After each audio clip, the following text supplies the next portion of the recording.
तो संगत जी, जब लाइफ का वर्स्ट फेज़ आता है और दिल से, आत्मा से आप पुकारते हैं ना गुरु जी को, तो वो अपनी प्रेजेंस आपको ज़रूर दिखाते हैं।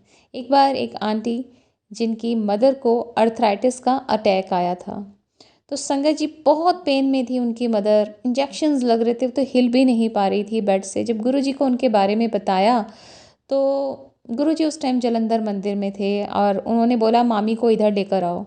अब ये सब सोचें कि वो तो बेड से नहीं हिल पा रही हैं, हिल ही नहीं पा रही हैं, तो वो जालंधर मंदिर कैसे आएंगी। पर गुरुजी का हुक्म था, वो सब जैसे तैसे करके आंटी को वहाँ पर ले गए। जालंधर मंदिर में गुरुजी का एक ऑपरेशन रूम था, ऑपरेशन थिएटर कह लीजिए, जहाँ तरह तरह से गुरुजी अपने भक्तों का इलाज किया करते।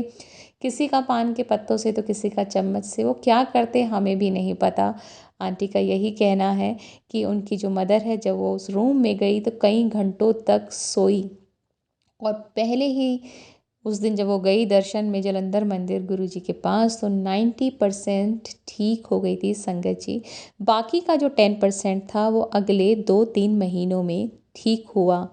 उसके लिए गुरुजी उनकी जो मदर हैं और उनकी बुआ, उनके साथ एक दिन ऐसे ही गाड़ी निकाली और कहते हैं चलो मेरे साथ। तो संगत जी, जब गुरुजी संगत को लेकर जाते थे ना अपने साथ कहीं पर भी बाहर, तो रास्ते में ना बहुत लोगों को ताड़ते हुए जाते थे। बहुत सारे ऐसे सत्संग हैं कि किसी चाय वाले के यहाँ रुकवाई, उससे चाय बनवाई, और वो चाय वाले के ऑलरेडी स्वरूप होता था गुरु जी का, कोई दे गया और उसके बाद वो चाय लेकर आया कि अरे यही गुरु जी आए हैं, और उसको ब्लेस कर दिया।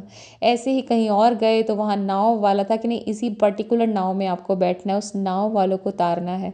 तो ऐसे ही संगत जी उस दिन गुरु जी उनकी माता जी को और बुआ जी को अपनी कार में लेकर गए, और रास्ते में एक शकरगंदी वाला खड़ा था, उसकी चाट इन आंटी को खिलाई गई संगत जी। और बाकी का जो 10% बीमारी थी, वो भी उस चाट को खाने के बाद पूरी तरह से ख़त्म हो गई संगत जी, विलुप्त हो गई।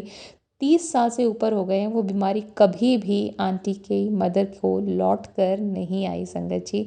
ऐसी हमारी गुरु जी की कृपा। जबकि अर्थराइटिस, रूमेटॉइड अर्थराइटिस, इसका कहीं कोई इलाज नहीं है, और ये बीमारी गुरु जी ने मात्र अपने ऑपरेशन थिएटर में अपनी कृपा से, अपनी नज़र से ठीक की, और बची कुची वो चाट खिलाकर।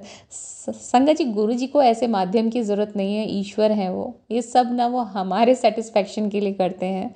तो बस उनकी कृपा करने के तरीके अलग हैं, नहीं तो प्रभु की तो एक नज़र ही काफ़ी है अपने भक्त के ऊपर, कल्याण कर ही देते हैं संगत जी।